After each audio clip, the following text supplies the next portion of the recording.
તો ભાઈ એક એવી મૂવી જે રિલીઝ થઈ હતી એ વખતે તો ફ્લોપ થઈ હતી, પણ અત્યારે IMDb પર એ નંબર 1 પર છે. આ મૂવી છે ધ શોશેન્ક રિડમ્પશન. જો તમે મૂવીઝ જોવાના શોખીન છો અને તમે આ મૂવી નથી જોઈ તો તમે સિનેમાનું બહુ મોટું જેમ મિસ કરો છો. અને ભાઈ આ ફિલ્મ જોવાનું એક્સપિરિયન્સ પણ એકદમ અલગ છે.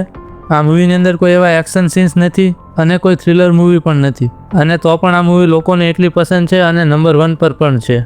મૂવીની સ્ટોરી એક નિર્દોષ માણસની છે જે જેલમાં જાય છે પણ પોતાની આઝાદી અને જીવવાની આશા નથી છોડતો. સ્ટોરી સ્ટાર્ટ થાય છે એન્ડી નામના વ્યક્તિથી, જેના ઉપર પોતાની પત્નીના ખૂનનો આરોપ હોય છે. તે હકીકતમાં નિર્દોષ હોય છે પણ તે સાબિત નથી કરી શકતો, એટલે તેને શોશેન્ક નામની ખતરનાક જેલમાં મોકલવામાં આવે છે. પછી ત્યાં જેલમાં તેને રેડ નામનો વ્યક્તિ મળે છે, જેનો રોલ મોર્ગન ફ્રીમેને કર્યો છે. રેડ એ માણસ છે જે જેલમાં બધી રીતનું સેટિંગ કરાવી દે છે, એટલે કે બધી વસ્તુ મંગાવી શકે છે. પછી આ બંનેની ધીરે ધીરે ફ્રેન્ડશિપ થઈ જાય છે, અને એમની ફ્રેન્ડશિપ જ આ મૂવીનો સોલ છે. પછી જેલનો વોર્ડન અને ગાર્ડ્સ કેટલા ક્રૂલ છે એ પણ દેખાડ્યું છે. એ લોકો તરફથી એન્ડીને શરૂઆતમાં બહુ ત્રાસ આપવામાં આવે છે. પછી એમને ખબર પડે છે કે એન્ડી એક બેન્કર હોય છે, એટલે તે જેલના ગાર્ડ્સના ટેક્સ બચાવવામાં એમની મદદ કરે છે. અને એવી રીતે એન્ડી પણ ધીરે ધીરે બધાનો ખાસ બનતો જાય છે. અને પછી તે જેલમાં લાઇબ્રેરી પણ બનાવે છે, અને એવા ધીરે ધીરે ઘણા બધા બદલાવ કરી નાખે છે. થોડા વર્ષમાં એન્ડીના કારણે જેલમાં ઘણા બદલાવ થઈ જાય છે, પણ ગમે એવો માણસ હોય જેલની અંદર થોડા વર્ષો રહે એટલે એની હિંમત તૂટી જ જાય છે. અને મૂવીની અંદર પણ એક ડાયલોગ છે, Remember, Red, hope is a good thing, maybe the best of things, and no good thing ever dies. I will be hoping that this letter finds you, and finds you well.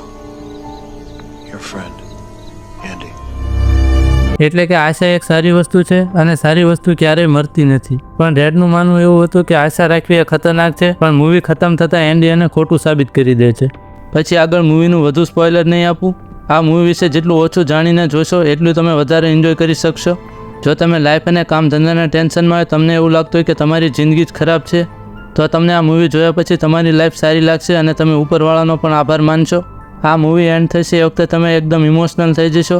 ફિલ્મનો and જોયા પછી ગમે એવો મજબૂત માણસ હોય એની આંખોમાં પણ પાણી આવી જાય છે. જો તમને અલગ અલગ મૂવીઝ જોવાનું પસંદ હોય તો મારા કહેવાથી આ મૂવી એક વખત જોઈ લેજો. પછી તમને કેવી લાગી એ પણ કોમેન્ટમાં લખજો. અને જો તમે આ મૂવી ઓલરેડી જોયેલી છે તો તમને કેવી લાગી હતી એ પણ લખજો. આ મૂવી Amazon પ્રાઇમ ઉપર હિન્દીમાં પણ અવેલેબલ છે. બાકી હું મળીશ બીજા વિડીયોમાં.